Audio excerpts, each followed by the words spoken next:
¿Qué es una actualización política? Bueno, una actualización política es a lo que nos tenía habitualmente acostumbrado el general Perón cada vez que había una situación internacional y nacional que lo ameritara, ¿sí? Nosotros no estamos en esa condición porque no conducimos lo que conducía el general Perón.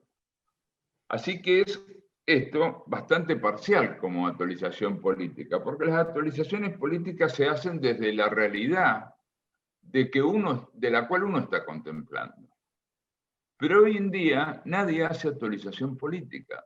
O sea, hoy en día nadie nos explica qué es lo que está pasando en el mundo y cómo podemos aprovechar eso que pasa en el mundo. Por eso el atrevimiento de hacerlo yo, que solo soy responsable de una pequeña agrupación política. Y del diálogo con los compañeros surge esto. Para eso es muy importante ampliar el diálogo. Y para ampliar el diálogo son muy importantes las preguntas. Así que le pido que por favor, en la medida de que le surjan preguntas, algo que nos quede claro, ¿sí? Algo que contradiga lo que ustedes piensen, por favor formúlenlo, porque eso nos permite ampliar, ¿sí?, el margen de comprensión. Bueno, ¿qué es lo interesante? ¿Qué es lo primero que hay que contemplar cuando uno hace una actualización política? Es qué pasa en el mundo. ¿Y por qué hay que contemplar esto? Bueno, hay que contemplarlo porque nosotros, como un país, diríamos, periférico, como un país que no determina la política mundial, ¿sí?, tenemos que saber qué pasa en el mundo para poder cabalgar sobre eso, ¿sí? Uno diría que los únicos que no le interesa saber qué pasa en el mundo son las grandes potencias, porque esas la están construyendo esa realidad mundial, ¿sí?, en juego con otras, en disputa con otras, pero están construyendo esa realidad mundial. Nosotros somos los que debemos soportar las consecuencias de esa realidad mundial. Por eso Perón siempre nos aconsejaba que a la revolución hay que verla primero en términos universales, después continentales y finalmente nacionales, ¿sí? ¿Qué está pasando en el mundo? Debe ser siempre la primera pregunta que nos tenemos que hacer cuando querramos hablar de política en términos de construcción política, no de lucha política, en términos arquitectónicos de la política. Bueno, ¿qué es lo que está pasando según lo que nosotros podemos ver? Primero, ha caído, producto de la pandemia, un mito, un prototipo que se nos quiso imponer a partir de los años 90, que es la cuestión de la globalización, ¿sí? Frente a esta pandemia de carácter mundial, ninguno de los organismos de la globalización, ninguno de aquellos del gobierno mundial, ¿sí?, dieron una respuesta que permitiera que todos los países nos alineáramos detrás de eso. Al contrario, han sido severamente cuestionados, y cuestionados por razones muy graves. Por ejemplo, la OMS, que sería el organismo internacional encargado de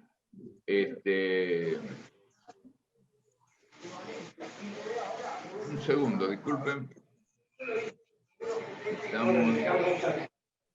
Estamos tratando de silenciar. Le pedimos que silencien los micrófonos, los que puedan, por favor. Ahí estamos. ¿Sí? Ahí estamos. Bueno, decíamos que la Organización Mundial de la Salud supuestamente tendría que haber dado determinadas pautas, ¿sí?, que si funcionaba esa globalización, serían acatados por todos los países. Esto no fue así. Esto no fue así.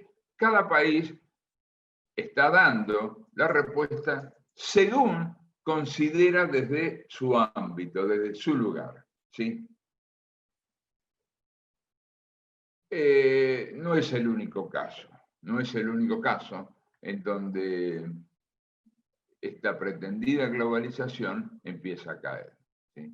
Hoy mismo, otra cuestión importante, que es el tema que después lo vamos a analizar en particular, de las elecciones en los Estados Unidos, hay allí también una lucha entre un retorno al sistema globalizador, ¿sí?, y una vuelta a los sistemas nacionales. No es todo tan claro, no es tan negro sobre blanco, seguramente hay grises, pero esto también nos muestra que en la principal potencia mundial existen cuestionamientos importantes a este tema de la globalización. El otro elemento importante a nivel mundial es lo que hasta ahora, ¿sí?, bajo la presidencia de Trump, viene ocurriendo en cuanto a la lucha, ¿sí?, por ahora en el terreno comercial y muy fuerte, ¿sí?, entre las dos potencias mundiales más importantes, Estados Unidos y China. ¿Qué estamos viendo allí? Bueno, una terrible guerra, un terrible enfrentamiento, ¿sí?, para ver quién termina marcando las pautas del mundo. Nosotros siempre sabemos, ¿sí?, de que los grandes al final se ponen de acuerdo y reparten los... ¿Entre quiénes los reparten? Y entre los más chicos. Pero en este momento hay una coyuntura que mientras dure ese enfrentamiento entre los grandotes del barrio, digamos, nosotros podemos colar. Nuestro país puede colar. Ahora bien,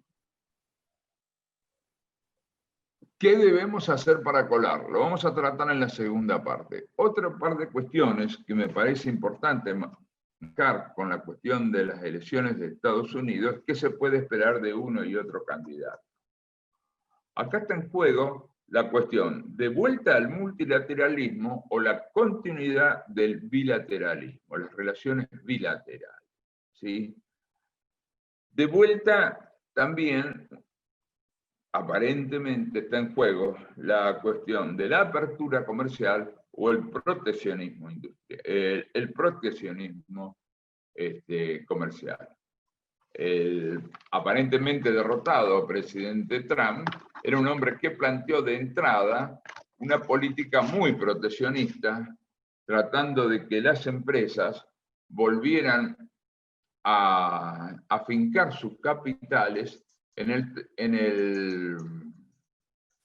el Estado norteamericano y dieran trabajo a los norteamericanos, ¿sí? Una de las cosas que tradicionalmente los socialdemócratas defienden es la apertura comercial. Veremos cómo se resuelve esta disputa electoral, que aparentemente no se resuelve en el corto plazo, ¿no? Va a tardar un tiempito. En el cortísimo plazo no se resuelve, va a tardar un tiempito, ¿sí?, porque seguramente va a haber impugnaciones y hay antecedentes de todo esto, que creo que en el 2000 se dio, ¿sí?, de la disputa llevada ante la Corte Suprema y resuelta desde allí, ¿no? Bueno, ¿alguna pregunta hasta acá? Por favor. Dice, ¿va a cambiar toda la realidad con el nuevo presidente de Estados Unidos? Pregunta Facundo Rodríguez. Puede ser, hay que esperar, hay que ver si sigue los cánones tradicionales de la socialdemocracia o no. ¿Sí? De última hay allí, me parece, un viejo enfrentamiento entre el complejo industrial militar, por un lado, y el capital financiero transnacional desde el otro. Esta disputa se viene dando ya hace varias décadas en el seno de la sociedad norteamericana, ¿sí? Por un lado, el capital financiero transnacional, en general ligado a las costas, tanto a la costa este como a la costa oeste, ¿sí?, esto es lo que plantean ellos, la cuestión del ciudadano del mundo, libre intercambio de bienes y personas, ¿sí? Una economía global, y el viejo complejo industrial militar que mira siempre al centro de los Estados Unidos, a la parte más territorial de los Estados Unidos, ¿sí? Esto también puede ser leído en esa clave. Habrá que ver los resultados finales, habrá que ver cómo termina todo esto, y seguramente en 3 o 4 meses ya podremos tener claridad frente a eso. La coyuntura. La coyuntura, yo siempre doy la imagen, la coyuntura es el lugar de paso, ¿sí? Hay que imaginarse, una vuelta un compañero nos dio este ejemplo, hay que imaginarse cuando uno corta un pollo. Cuando uno corta un pollo, si acierta la coyuntura, no hay ningún problema.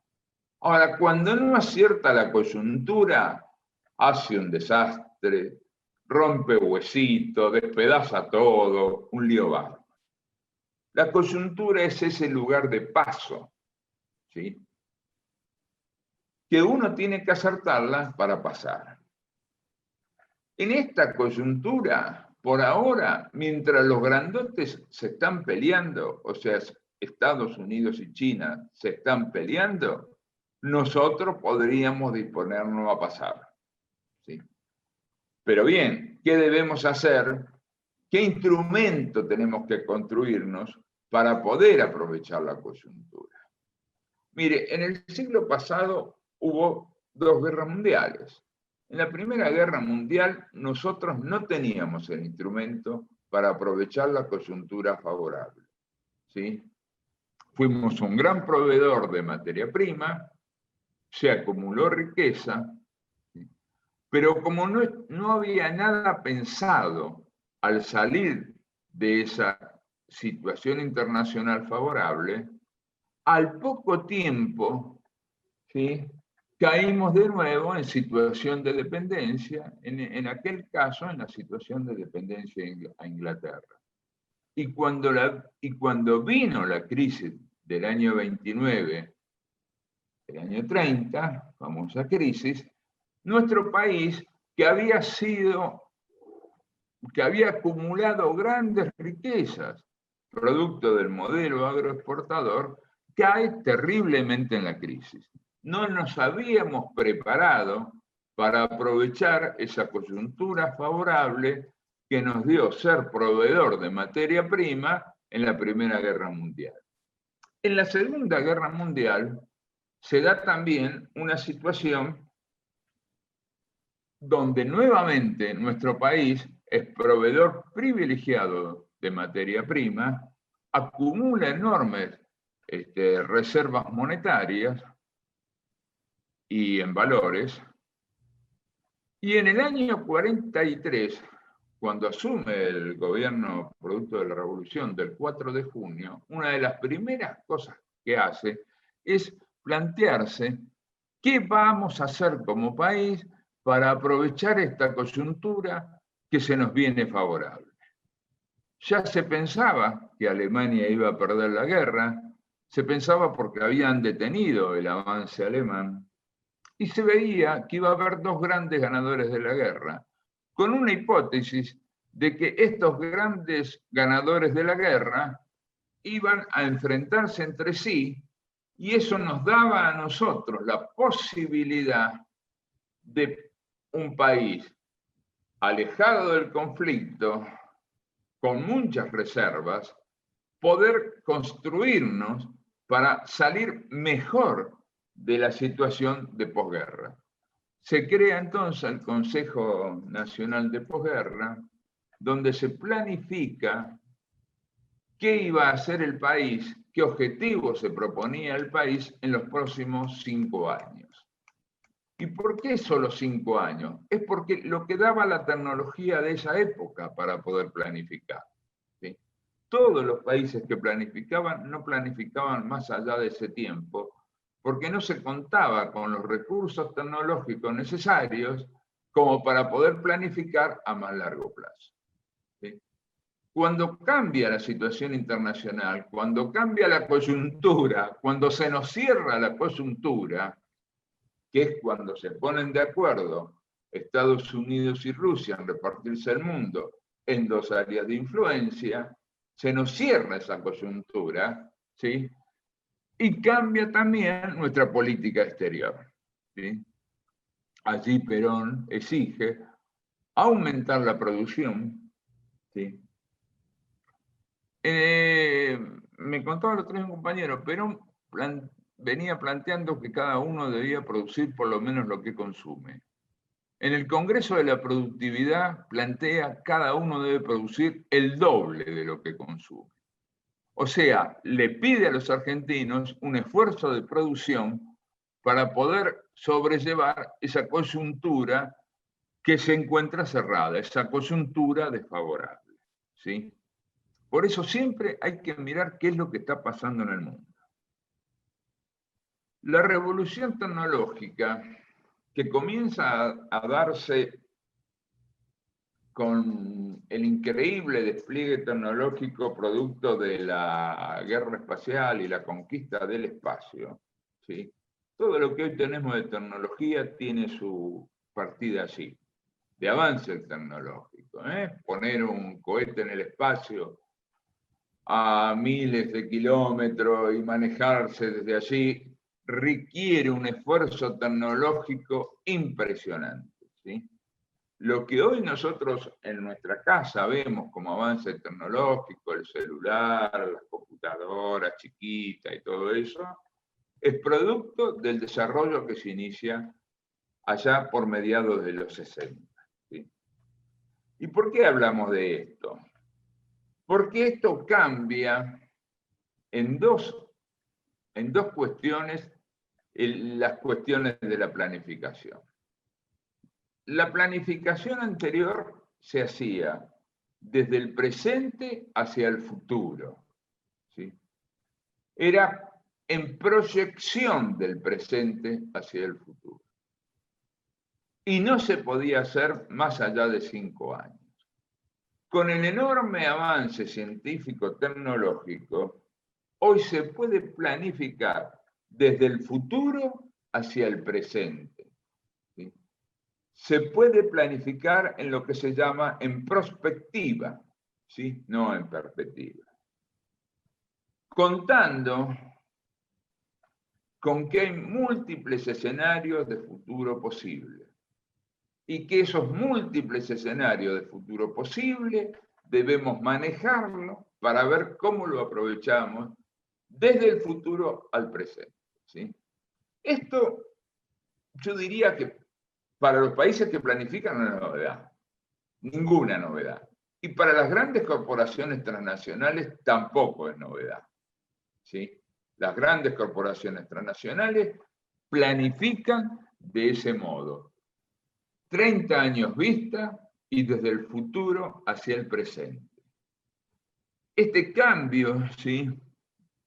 en el modo de planificar nos obliga a pensarnos acerca de la necesidad, porque acá no hay muchas alternativas.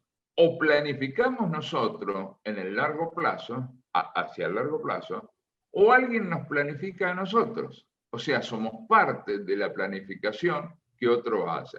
O tal vez algo peor, nadie nos piensa. ¿Sí? Y quedamos como un país a la más absoluta deriva. Uno diría hoy un comentario en uno de los canales de difusión que tenemos, decía, ¿cómo vamos a pensar a 30 años si hoy hay necesidades urgentes? Sí, claro, tienen razón, el 50% de los pibes, el 50% de nuestra población está en situación de pobreza. Hay cuestiones urgentes que resolver.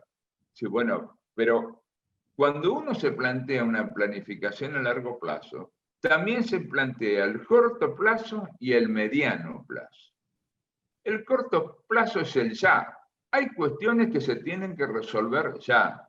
Eso requiere, en principio, de un acuerdo, de un pacto entre los factores de la producción, entre el capital y el trabajo.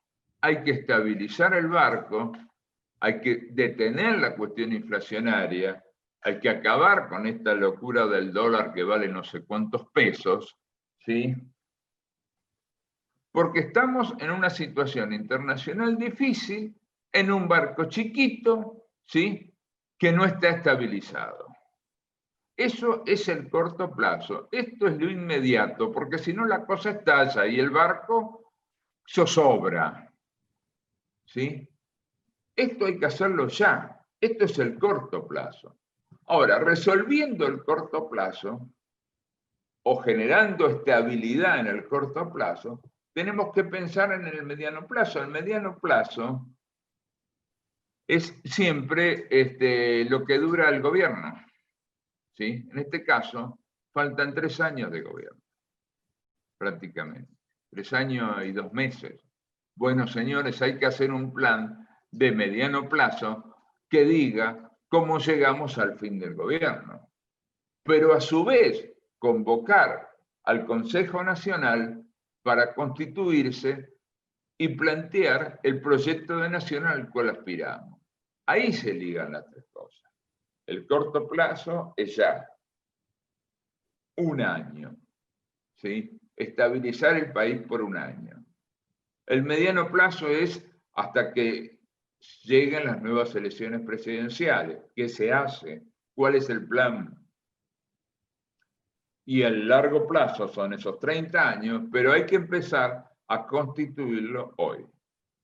Bueno, preguntas hasta acá.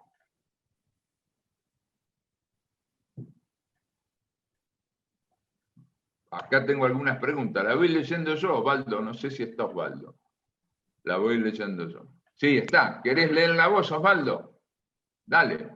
Dale, dale, dale, dale. Me demuto. Dale, dale. Bueno, la pregunta dice, ¿el tema de dolarizar la economía estará en lo correcto? Facundo pregunta, ¿no? Mirá, es un problema. La moneda te permite manejar una cantidad de variables. Yo creo que no es lo mejor. Creo que no es lo mejor.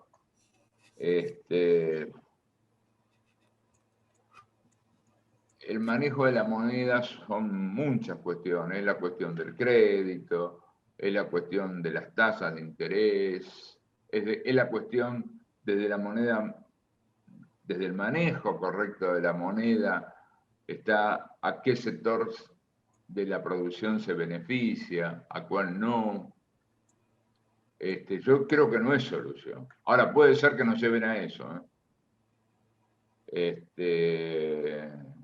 Creo que lo mejor en el corto plazo es un acuerdo económico-social que tranquilice la nave que está pegando barquinazos. Bueno, la pregunta que nos hace Aníbal, dice, ¿tenemos hoy política exterior? No tenemos política exterior. No.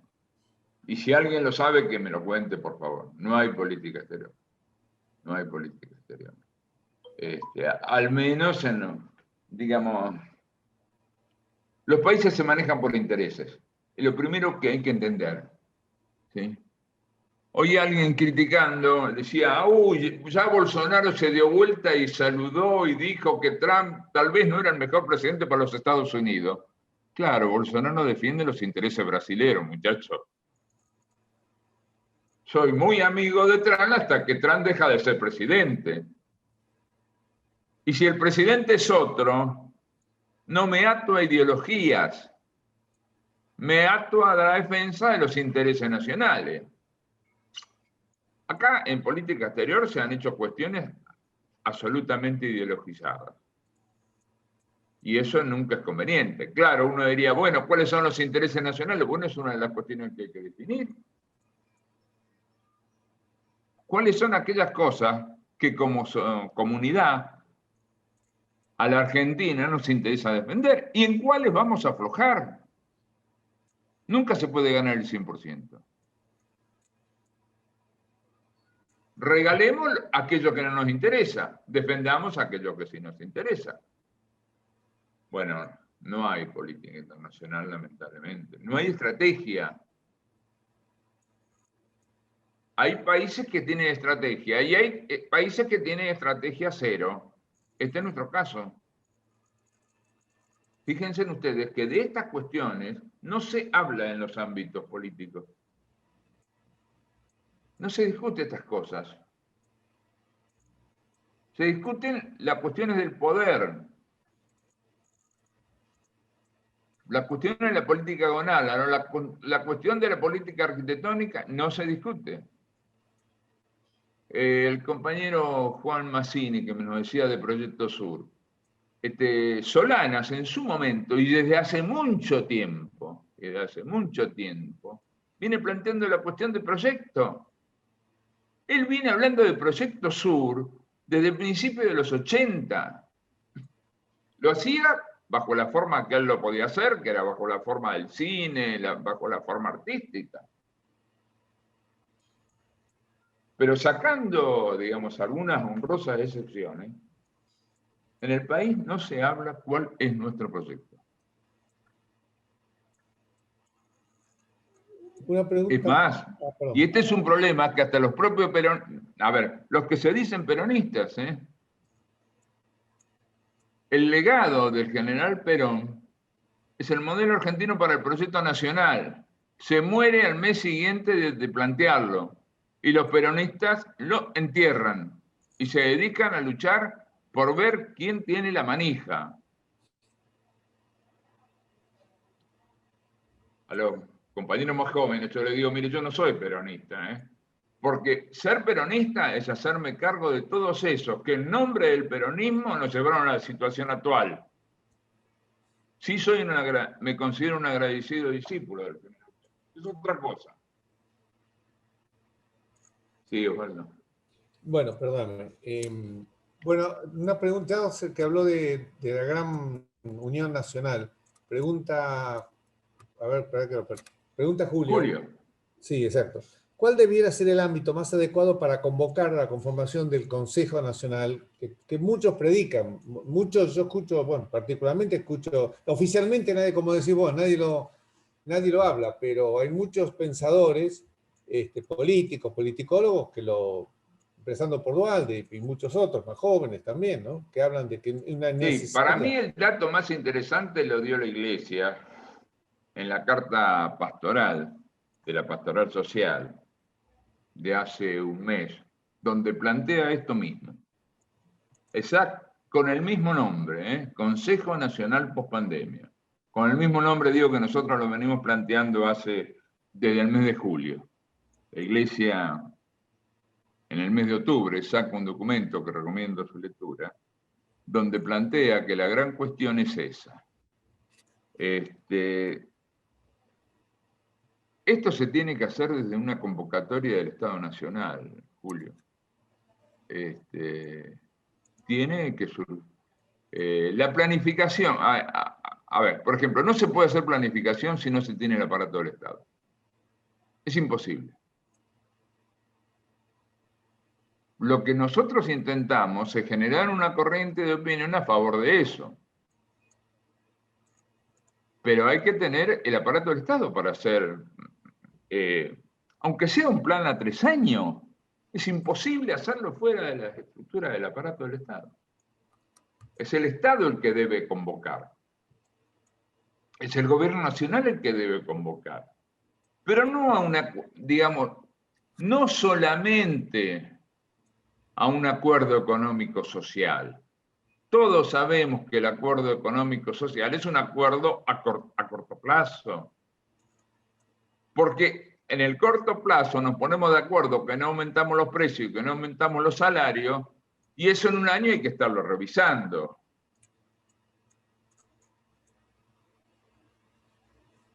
Bueno, ¿Cómo lo podemos lograr, Hugo?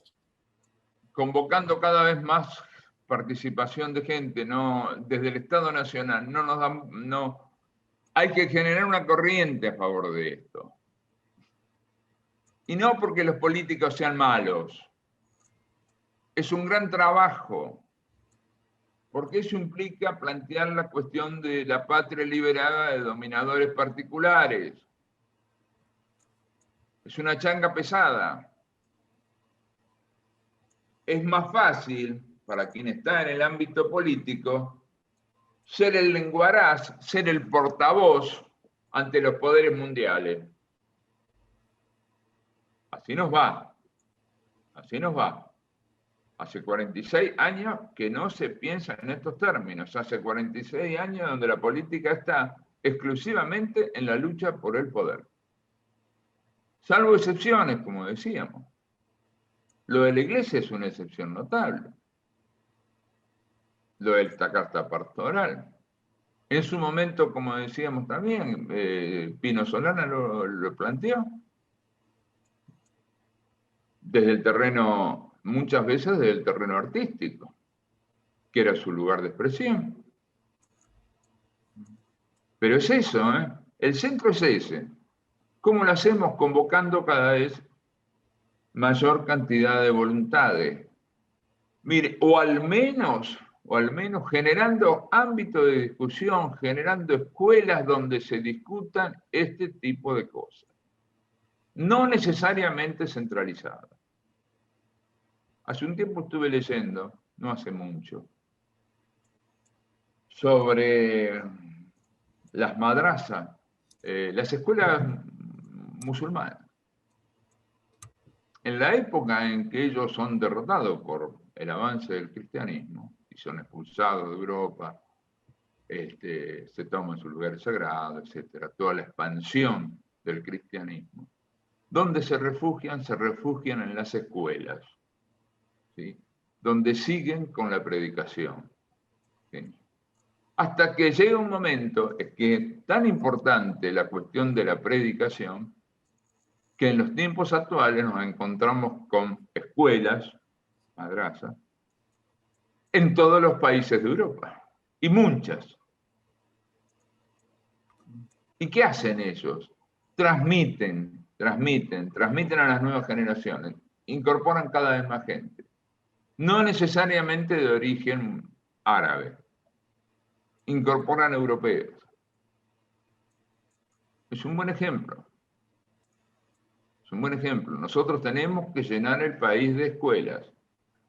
Tenemos que llenar el país de escuelas. Tenemos que llenar de pensamiento estratégico, de discusión acerca del pensamiento estratégico.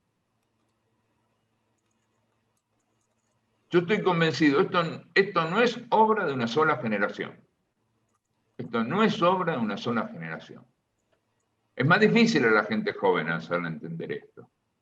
Porque la gente joven, lógicamente, yo también, cuando nosotros lo éramos, queríamos la revolución mañana. Y estuvimos ahí, ¿eh? Bueno, no, es obra de varias generaciones. Esto que decía Facundo, que están saliendo hacia la gente más joven a transmitir lo que fue Malvinas. Bueno, sí, claro. El mismo joven. Y le está transmitiendo a las generaciones más jóvenes. Esa es la tarea. Hay que transmitir la traditio. El palo, la traditio, el palo ese que los maratonistas llevan y que se traspasan mano en mano, uno al otro. Se transmite la traditio. Y el otro caza el palo y sigue la carrera. ¿Sí? Porque de los vivos que tenemos hoy que nos gobiernan no hay nada que aprender. ¿Qué le vamos a hacer? ¿Es nuestra realidad? Bueno, hay que hacerse cargo de esa realidad, ¿eh?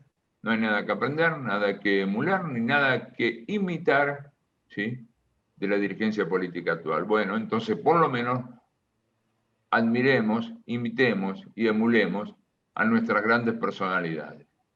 2 por siglo, muchachos, 2 por siglo. Es una gran bendición que la Argentina recibió. Y que le permitió avanzar en el camino de la liberación nacional. 2 por siglo. 2 en el siglo XIX, 2 en el siglo XX. No es poco. Pregunta Daniel, Hugo, ¿en qué situación política nos encontramos para volver a priorizar el proyecto de Patria Grande?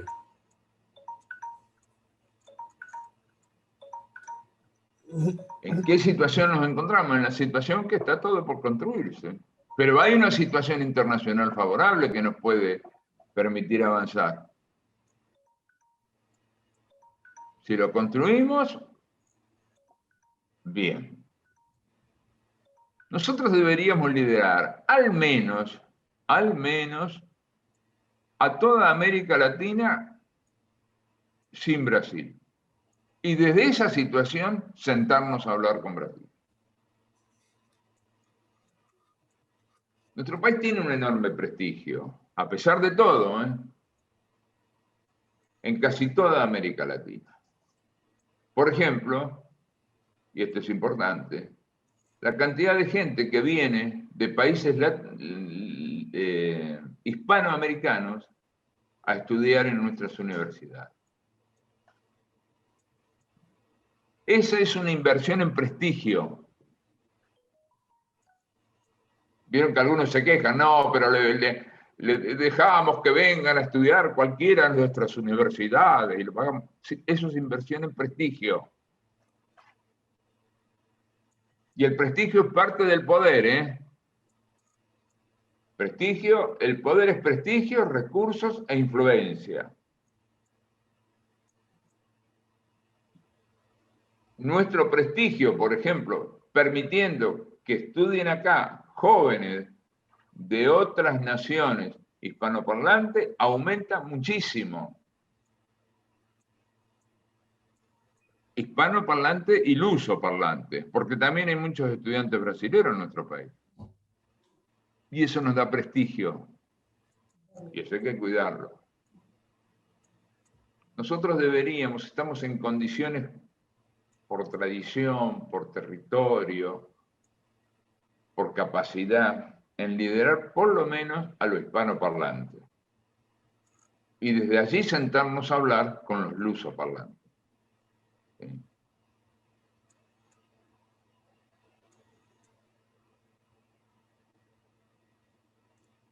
¿Sí? Sí, ¿cuál sigue?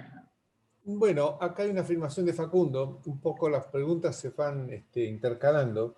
Sí. Cuando se habló del Gran Consenso Nacional, alguien habló que tenía que surgir, vos lo dijiste, Hugo, que tenía que surgir del poder Del Estado, sí, del Estado Nacional. Estado Nacional. Y Facundo, más que pregunta, dice, el presidente no cree en los planes y estamos peleados con todos nuestros vecinos. Una pregunta asociada, ¿en qué postura nos deja esta situación a la hora de vender nuestros productos exportables? Y, digamos, son dos cuestiones. Una, no creo en los planes. Bueno, qué sé yo, creen lo que vos quieras, le diría. El tema es qué es lo que es necesario.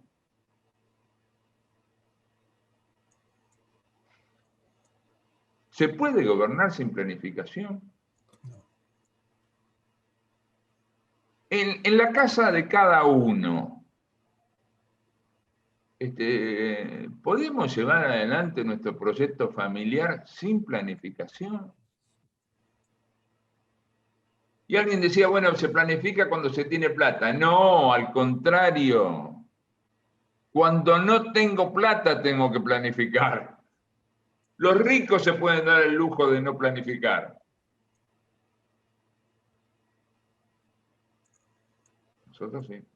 Nosotros necesitamos planificar al corto, al mediano y al largo plazo. Entendido en esos términos. 1 año, 4 años, 30 años. Varias décadas. Y digo varias décadas porque hay ya quien está diciendo que se puede planificar a 50 años. No sé. ¿Y a quién vender los productos? Mirá, no sé, primero hay que producir. La capacidad productiva del país está al 50%. Por eso digo que primero hay que estabilizar el barco. Compañero nuestro que está acá presente, empresario, nos dice, todo el mundo, empresario, pequeño empresario, estamos todos estoqueando. y no producimos. ¿Por qué? Porque si no estoqueamos, no sabemos cuánto nos vamos a tener que salir a comprar mañana la materia prima.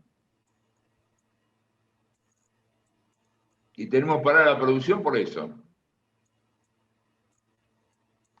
Entonces, primero hay que estabilizar el barco. Está zozobrando, está en medio de una tormenta. Hay que estabilizar primero.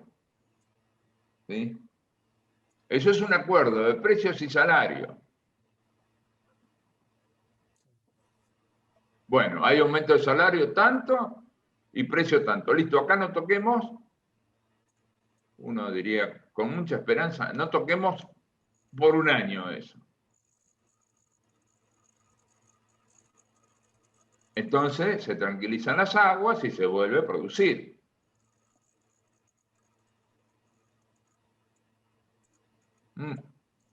Bueno. Sí, Osvaldo. Bueno, acá Juan, nuestro compañero del proyecto Sundis, pregunta, bueno, lo que ya se dijo, ¿no? El Consejo debería articularse por medio de un proyecto de ley. Ahora agrega, de hecho fue anunciado por el presidente. Yo no sé si lo diré bien, Juan, pero no sé cuándo el presidente anunció esto. Bueno, de todas maneras él lo afirma. No sé si en algún momento, sí, en algún momento, en algún discurso habló incluso de la presentación del proyecto, cosa que no se hizo efectiva. No hay un proyecto concreto, pero sí en algún discurso lo anunció, por lo menos es lo que yo recuerdo, quizás puede ser que me equivoque también. Pero... Puede ser que en los primeros, no sé si no fue en el primer discurso, sí, debe haber sido en el primero, o cuando habló ante el Parlamento al inaugurar las sesiones el 1 de marzo. Sí, puede ser.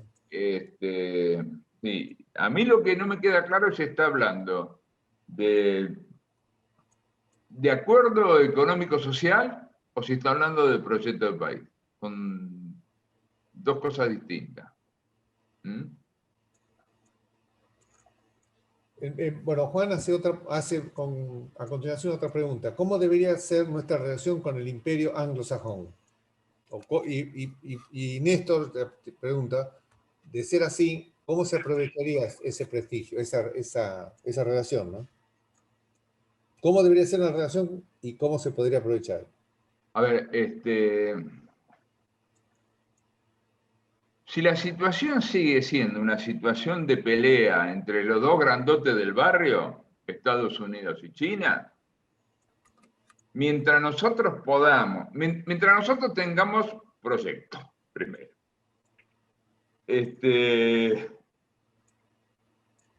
Hay que mantener la mejor relación posible con los dos grandotes del barrio, ¿sí? Porque la situación de enfrentamiento entre ellos nos lo va a permitir, o nos lo permite, ¿sí? Están muy preocupados por pelearse uno con otro, nosotros mantengamos buenas relaciones con los dos grandotes del barrio. Ahora, sabemos, por historia, que los grandotes en algún momento arreglan. Y ahí se nos cierra la coyuntura. Arreglan. Y cuando arreglan, los platos rotos los pagan los chiquitos. Que no nos agarre tan débiles, por lo menos. Bueno, Orlando aporta la misma idea que vos estuviste pusiendo, la idea de aportar a la construcción de la patria grande desde el anclaje hispanoparlante en interlocución con Brasil tiene como condición previa la unidad nacional. Sí, claro. Estamos de acuerdo todos. Sí. A ver, los términos amigo y enemigo, público-privado, son lo que planteó este gran pensador que fue Carmí. Pero el enemigo siempre es externo. Porque si el enemigo es interno, es guerra civil, es Stasi, es lo que más temían los griegos. Los primeros que pensaron sobre las situaciones políticas. El enemigo es siempre externo. Si es interno, es guerra civil, muchachos. Y es lo peor que puede pasarle a cualquier país. Los griegos temían terriblemente la Stasi, el enfrentamiento interno.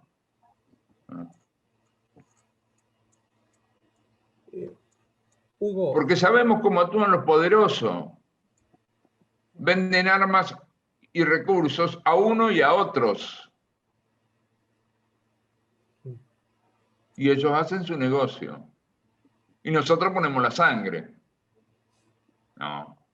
Unidad nacional primero, obvio. Pero la unidad nacional, miren, hay un problema con el tema de la unidad. La unidad es para qué quiero la unidad. Hay que definir siempre el para qué quiero la unidad. Si es para hacer una colonia o para hacer una nación. Porque eso es lo que ordena todo lo demás. El para qué es lo que me tironea. Podemos dejar de lado nuestra disputa si queremos ser una gran nación.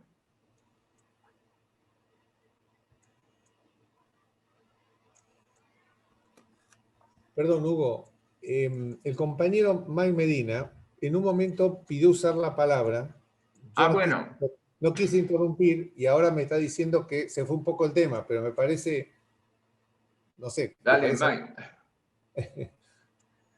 Mike, bueno, muchas gracias, Osvaldo, y muchas gracias, Hugo.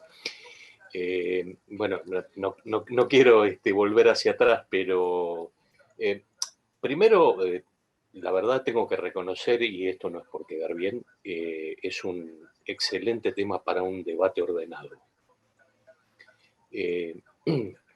Estás tratando, Hugo, lo que muchos autores y yo entre ellos llamamos el aquí y ahora, verdaderamente.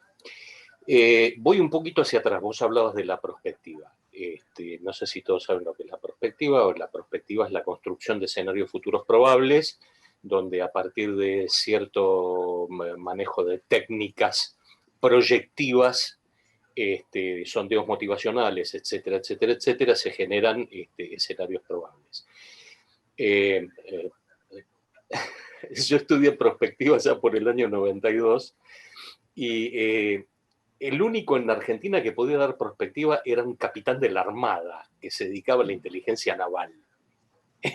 ¿Sí? Con lo cual, imagínate cuán prospectivos somos. Por eso varias veces puse las manitos aplaudiendo, reitero, no por quedar bien, sino por estar en un 100% de acuerdo contigo. Con respecto a lo que vos decías de la estrategia, Hugo, querido, estamos en un país donde la estrategia se dice, no se hace. Esto lo sostuve a lo largo de muchísimas cátedras universitarias, lamentablemente, criticando a mi propio país, cosa que me duele, soy hijo de familias fundadoras de varios pueblos.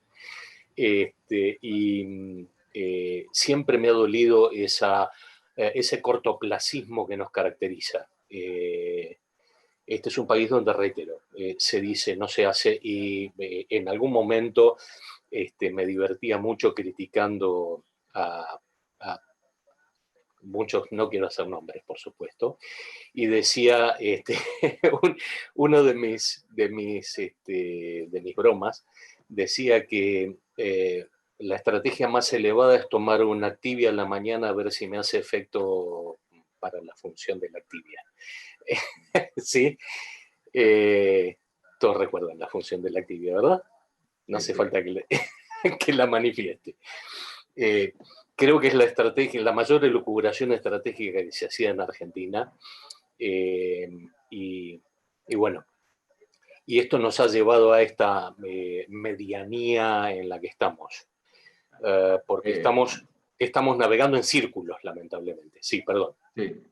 Sí, el tema del proyectismo, ¿sí? Aparece a mediados de los 60. y aparece de los ámbitos militares, justamente. Y no es ninguna sorpresa, quienes más lo desarrollan son los brasileros. Sí, los militares brasileros. Perón lo había visto esto ya en Europa, y cuando llega al país, bueno, se propone eso. Es necesario diseñar los distintos escenarios de futuro posible y amoldarnos en la construcción de esos escenarios futuros posibles. Las grandes empresas transnacionales lo hacen habitualmente.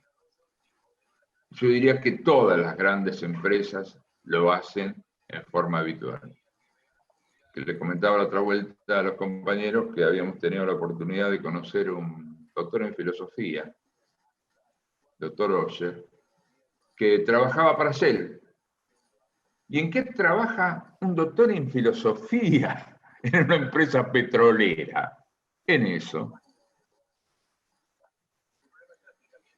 En la construcción de los escenarios, donde, por ejemplo, se planteaban qué pasa si el petróleo deja de ser el principal fuente de energía. La empresa necesitaba seguirle dando ganancias a sus accionistas.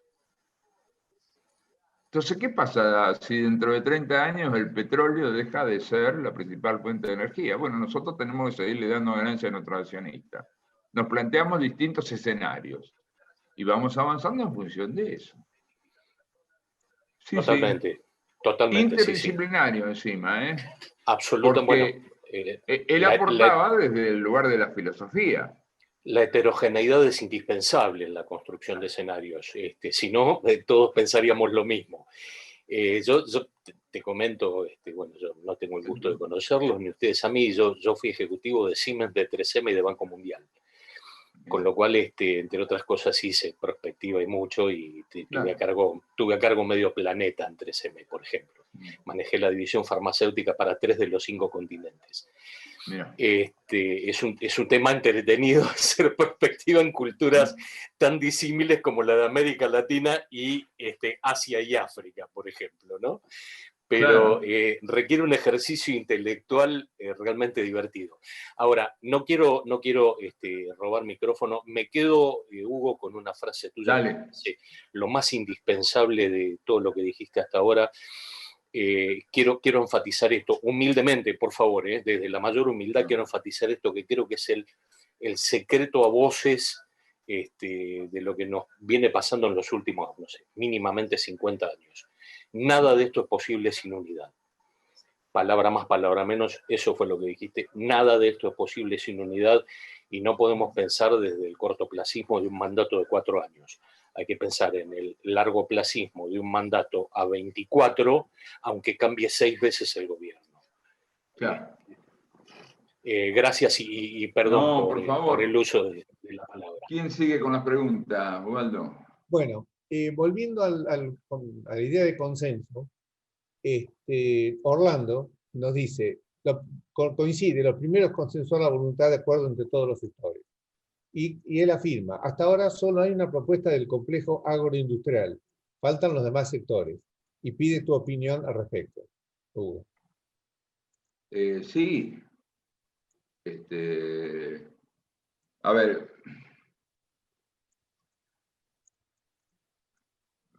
las propuestas sectoriales son eso, son propuestas sectoriales. Hay que sentar a los distintos sectores sociales, a los distintos partidos políticos y aún al ciudadano común, teniendo como meta el plantear cuál es el proyecto de conjunto. Perón tenía la esperanza, la expectativa de que había un amplio campo de coincidencia entre los argentinos que nos permitía plantearnos ese tipo de discusión. Hay que sentar a los sectores de la producción, los distintos sectores sociales, empresarios, trabajadores, a los partidos políticos, para no transformar esto en una cuestión corporativa, y aún al ciudadano común que esté en condiciones de aportar. La idea es de que ya nuestra cultura ha avanzado de modo tal que existe un amplio campo de coincidencia. Hay que convocarlo. Laura también nos está haciendo preguntas puntuales, ¿no? Sí, sí, y mezcladas, por eso quería no mezclar las cosas, es difícil a veces. Bueno, sí, las preguntas de Laura realmente son, yo diría, imploraciones con respecto a cómo conseguir cómo conseguir algún plan y por qué algunos planes sociales, están mal distribuidos. Ella, por experiencia, supongo yo, ve que hay familias así que utilizan mucho los planes y no se utiliza de una manera social uniforme. Creo entender el resumen de lo que está pidiendo, ¿no? De lo que está preguntando. Sí, los planes de ayuda deben ser siempre considerados como planes de emergencia. Nosotros tenemos la obligación de generar trabajo, y mucho trabajo, porque en realidad en la Argentina está todo por hacerse. O sea, nos debería faltar mano de obra. Y sin embargo, es al revés. Pareciera que nos sobra mano de obra. Es un contrasentido absoluto. Los planes, digamos, la ayuda, el subsidio, está bien. Si me dicen cuál es el corto plazo, el mediano plazo y el largo plazo. ¿Sí? Si todo está para agujero, miren, en algún lado revienta. En algún lado el barco se va al diablo. Es eso. ¿Dentro de qué planificación metemos la cuestión de la ayuda social? El peronismo siempre tuvo en cuenta la ayuda social para aquellos que quedaban fuera del sistema. Bueno, macanudo, de acuerdo. Pero mientras tanto el sistema generaba trabajo y oportunidades. Hoy estamos con que el sistema está absolutamente parado. Eso que decíamos hoy, la producción al 50%. En un país donde está todo por hacerse. Las cosas aumentan, decía por ahí Laura, ¿no? También. Sí, claro. Sí, y perdón, yo realmente Laura hizo las cosas aumentan y fue Sonia la que hizo la pregunta que vos acabas de contestar. Confundir términos. Sí. Bueno. Sí, las cosas aumentan, sí. Si no hay acuerdo económico social, todo el mundo va a tratar de rapiñar lo que pueda. Esta es la realidad. Todos van a tratar de rapiñar lo que puedan. Y ninguno va a pensar ni en el mediano ni en el largo plazo. ¿Por qué la situación de zozobra? Imagínense realmente, estamos en un gomón en medio de una tormenta. Bueno, por eso lo primero es estabilizar. Es derramar aceite para que el barco se calme. Esto es lo primero. Ahora sabemos que eso no es eterno. O sea, a la vez que hacemos eso hay que ir planteando el mediano plazo y el largo plazo.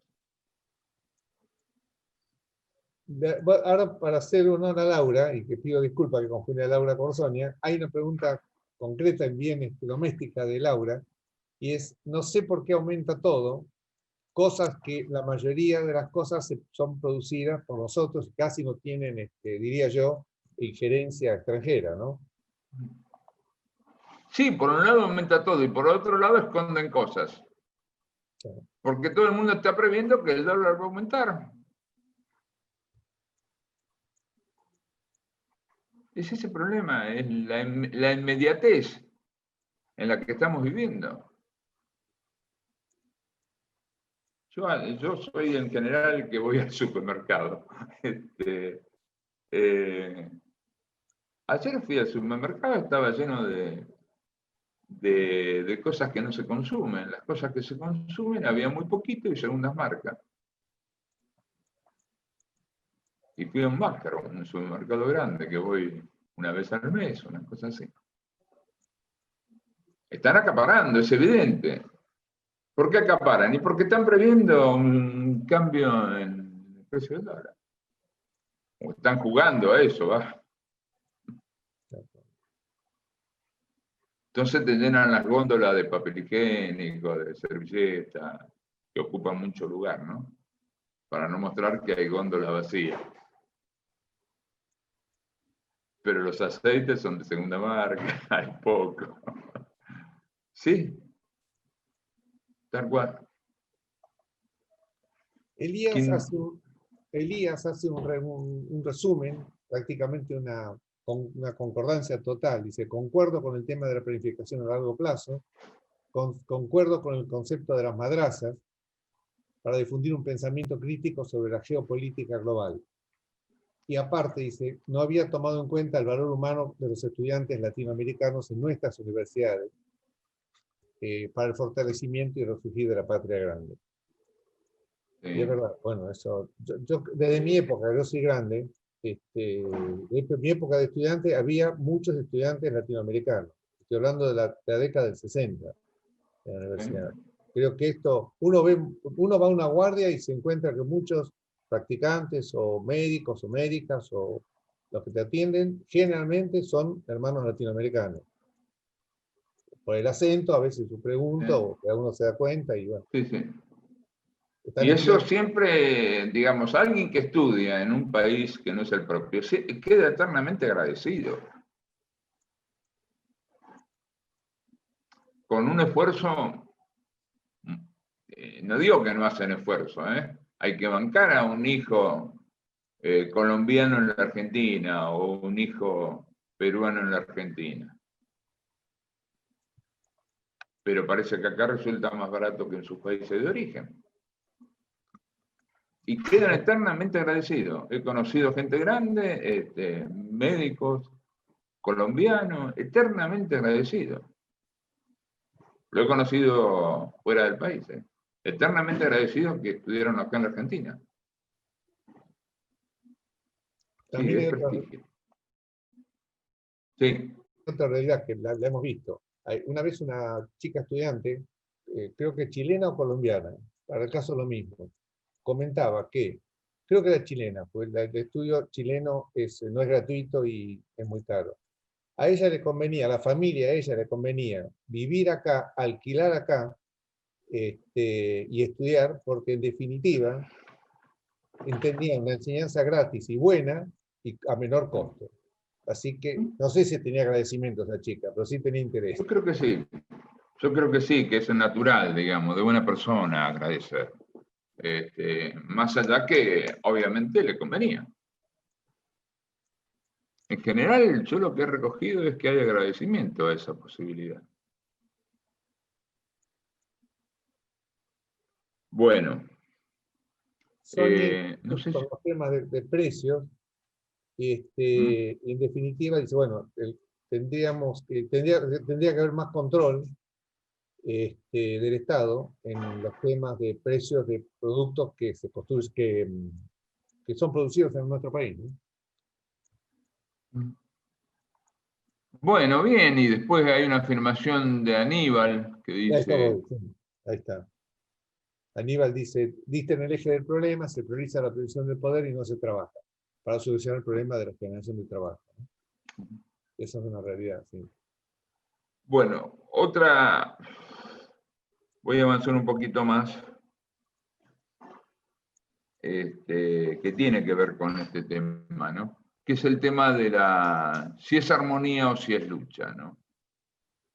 En la tradición cultural nuestra siempre se priorizó la armonía entre las generaciones y la armonía entre los distintos sociales.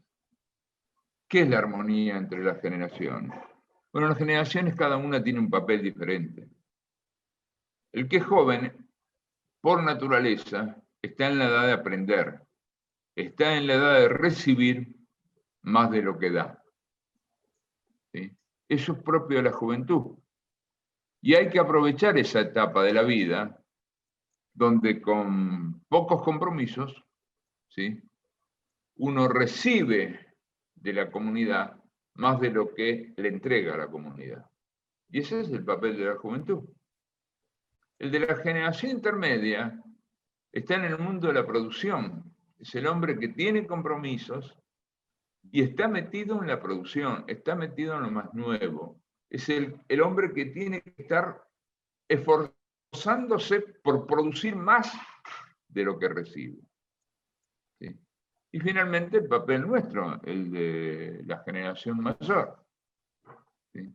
Nosotros somos los portadores de los valores, muchachos. Los viejos somos los portadores de los valores. Y eso es lo que le tenemos que transmitir a la juventud.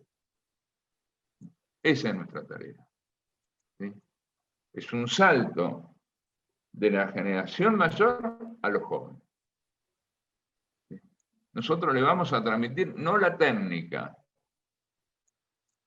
le vamos a transmitir los valores. Y eso tiene que ser una relación armónica. Lo mismo que entre los distintos sectores sociales.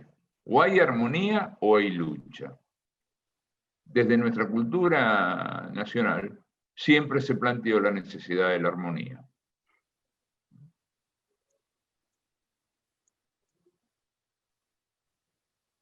Y bueno, queda por último el tema de la propuesta. Ya estamos terminando el ciclo escolar prácticamente. Nos faltan 3 clases. ¿Sí? Nosotros lo que les proponemos a todos nuestros amigos es articular, generar lugares como estos, ¿sí? Con sus propios amigos. Cada uno, digamos, cuenten con que lo ayudamos en todo lo que podemos. Pero realmente tenemos que multiplicar las escuelas. Tenemos que multiplicar los lugares de formación. Por ejemplo, vos, Facundo, que estás allá en Catamarca, tenés que armar una escuela en tu lugar. Tenés que armar una escuela donde convoques a tus amigos de allá. Amigos, conocidos, amigos de los amigos. Y lo que importa siempre es la permanencia, Facundo. Hay que decidirse y decir, bueno, en esto voy a trabajar 3 años, 4 años, 5 años. ¿Qué recursos necesito? Tenés que preguntar. ¿A quién le puedo pedir ayuda? Hay que multiplicar las escuelas. Hay que multiplicar los lugares donde podamos hablar estos temas. Hay que hacer florecerlo.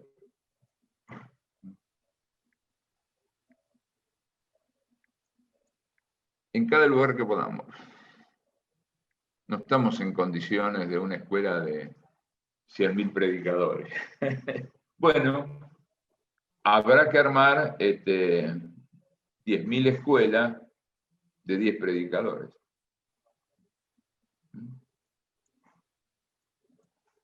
Porque esa es la etapa en la que estamos viviendo. Estamos viviendo la etapa de predicar. Cuando seamos muchos lo que prediquemos, vendrá la etapa de la toma del poder. Pero no nos podemos plantear tomar el poder sin antes no tener la fuerza necesaria para no estar discutiendo después pavadas. Este es un trabajo, yo diría, a mediano y largo plazo. Y acordarse siempre eso, las revoluciones no son obra de una sola generación. Estamos viviendo un cambio de paradigma a nivel mundial. Tratemos de entender qué es lo que pasa en el mundo. Tratemos de explicárselo a los amigos y amigables. Busquemos los límites. ¿Hasta dónde es efectivo? No somos dueños de la verdad. Nuestra verdad es parcial. La enriquecemos con las preguntas.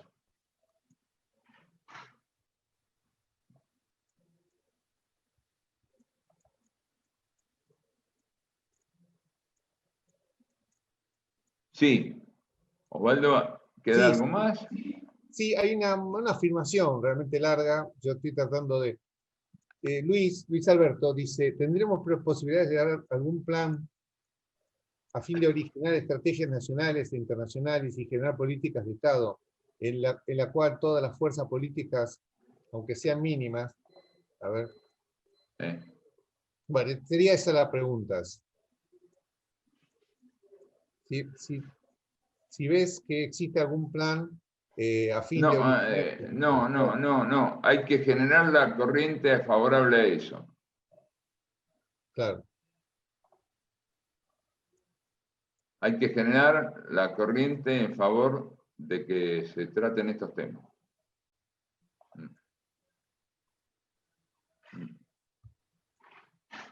Sí, dice, sí. Son salidas políticas que de resultado final se trata de manotazo de ahogado. Sí, claro. Es eso lo que estamos viviendo. Me parece que es buena la imagen del barco en peligro de naufragio. Bueno, muchachos, es así. No sirve de nada quejarse.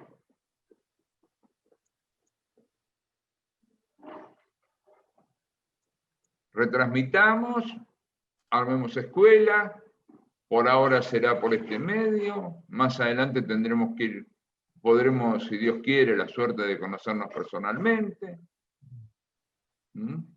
con los compañeros del interior lo mismo.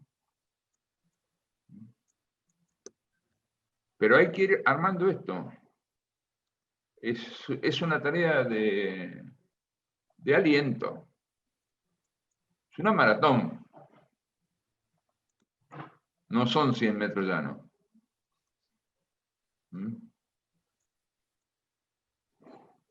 Acá hay una idea que entiendo que es el resumen. Entiendo que este es el resumen de tu charla. Dice, entendiendo que en la política la práctica lo es todo, y el resultado de nuestro patrimonio militante, ¿cómo ves a la juventud en esta etapa de transición pandémica para encontrar la armonización del individuo con la comunidad a partir de la práctica de las virtudes sin bienes materiales? Digamos, yo solo puedo hablar de lo que conozco, o sea, de lo que estoy en diálogo político. No tenemos situación para hablar del conjunto. Y yo lo que veo es que hay una enorme promesa en la gente joven. Por lo poco con los que nos ponemos en diálogo. Nosotros hemos tenido expositores muy jóvenes, ¿no? Hoy me encontré con una de ellas, Isia Recalde. Muy joven, la verdad. Y un espíritu muy fuerte. Me encontré con Diego Maselli, que acaba de escribir también un libro muy interesante sobre sobre Isabel Perón. 27 años. Y no son gente de fortuna, ¿eh? Son muchachos que la pelean. Claro, bueno, desde un mínimo, sí, claro. Desde un mínimo asegurado, ¿no es cierto? Uno no le puede pedir a quien tiene que salir todos los días a ganarse el puchero y la está galgueando, que se ocupe de estas cosas. Es un privilegio y a su vez es una obligación de quienes estamos un poco mejor. Es una obligación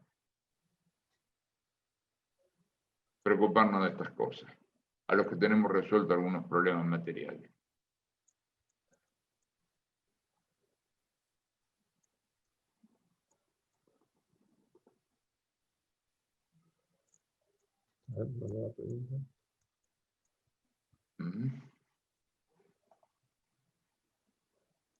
Hay una pregunta más de Julio. ¿Cuál es el rol que debería jugar el movimiento sindical en impulsar el proyecto nacional? Mire, el movimiento sindical hay que tener claro una cosa. Hoy el movimiento sindical es un factor de poder.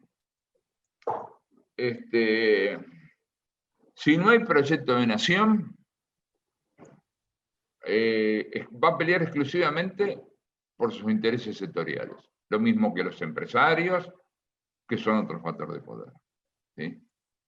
Van a pelear únicamente por sus intereses de sector, a lo sumo. No podemos pedir milagros. Ahora, frente a una convocatoria a una gran estrategia, creo que sí, creo que van a estar, que es muy importante que estén. Pero tiene que haber una convocatoria, y esa convocatoria tiene que surgir necesariamente desde el poder nacional. Porque si para lo único que los convoca es para discutir si te doy el 17% o el 20%, y los muchachos van a hacer todo lo necesario para conseguir el 20%.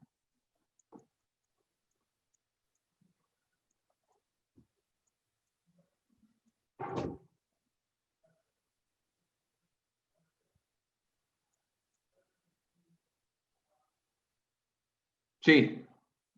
No hay más preguntas, Hugo, ¿eh? No. Ah, bueno. Perfecto. Ahí nos cuenta quién es Laura. Habla de predicar, dice, mi esposo es pastor. Bueno, ahí está un ejemplo.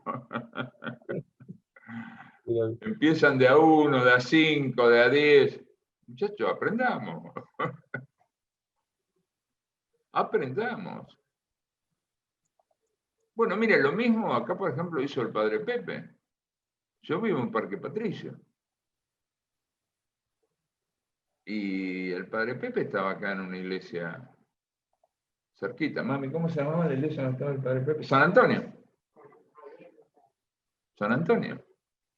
Hace 20 años lo conoció mi señora ahí en San Antonio, predicando de a poquito. Y él, por la cercanía, se mete después con la villa que está detrás de la cancha de Huracán. Pero él salía a la calle, ¿eh? Él salía con la Virgen a la esquina de la plaza y predicaba como los pastores evangélicos. Y la gente se paraba, los autos se paraban, los taxistas se paraban a que le dieran la bendición. Pero salía, predicaba. Todo el mundo sabía que el sábado al mediodía el padre Pepe estaba con la Virgen, acá en la esquina de Almafuerte y Caseros. Y primero salió con un grupo de 2 o 3. Y después se hizo costumbre. Esto es lo que hay que hacer. Esto es lo que hay que hacer. Hay que empezar a convocar amigos y amigables. Amigos y amigables. Pedir ayuda. Por ejemplo, uno dice, bueno, nosotros hemos traído profesores a los que le hemos pagado. Este mismo Zoom nosotros los estamos pagando. Y hacemos algunas otras actividades. Difundimos esto por Facebook pagando. Los diseños de los volantes los pagamos. ¿Y cómo hacemos? Y le pedimos ayuda a los amigos, a la vieja usanza. Esto es lo que necesitamos gastar por mes. ¿En cuánto nos podés ayudar? Y listo, somos en y eso nos da soberanía. Decidimos nosotros a quién convocar y a quién no.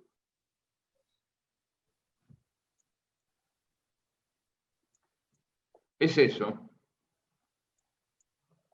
Bueno, no sé si quedó algo más. Si queda alguna pregunta más. No. El próximo viernes viene Carlos Alberto Fernández Pardo.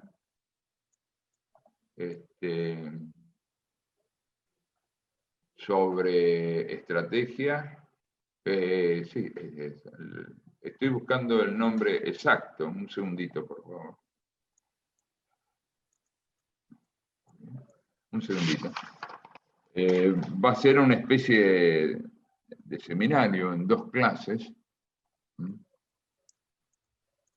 Y se va a llamar la primera conferencia La dimensión geopolítica en la evolución nacional. La primera parte, las ideologías de la geopolítica en sus principales actores. Y la segunda clase va a tratar específicamente la cuestión geopolítica en la tradición nacional. Y la última clase, Alberto Hansen-Reuter, que es un especialista en relaciones entre Rusia y Alemania, nos va a dar una exposición sobre cómo son estas relaciones en este siglo.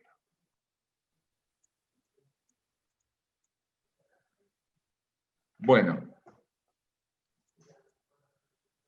si no queda nada más, entonces, agradecidos a todos por la participación. Y nos estamos viendo el próximo viernes, si Dios quiere. Hasta luego. Gracias. Gracias, Hugo. Gracias. Gracias, Hugo. Gracias, Hugo. Gracias, Hugo. Feliz fin de para todos. Gracias, Hugo. Gracias Feliz fin. igualmente. Gracias, igualmente, Chao, chao. Néstor. Feliz día del bancario, Néstor. Buen fin de semana. Bien. El cumpleaños de... Sí, Ya adelante. sabemos quién nos puede prestar plata. No hay ningún problema. No hay ningún Chao, nos estamos viendo. Gracias. Los demás también podrían aportar algún Saludo. Algún saludo, claro. Que te saluden más seguido, Hugo. Bueno. Hasta luego. Chao, Chao, chao. buenas Fin de noches. semana para todos. Buen fin de. Que termines bien el día, Osvaldo. Gracias, Feliz gracias. cumpleaños, Waldo. Feliz ¿Cuánto cumpleaños, cumplís? Waldo. Gracias, gracias. ¿Cuántos Feliz cumplís? cumpleaños, Waldo. No, no se pregunta eso. Pero Feliz sí, día. él sí. ¿Cuántos cumplís? Es Capicúa. 66. 99. 55. 99. 88. Son mis En Capicúa amigos. es 69 también. Son mis amigos. Feliz cumple, Waldo. Feliz cumple. Gracias, gracias. Feliz cumple. Gracias. Feliz cumple y feliz año a partir de hoy. Bueno, Bueno, muchas ojalá sea así para todos. listo.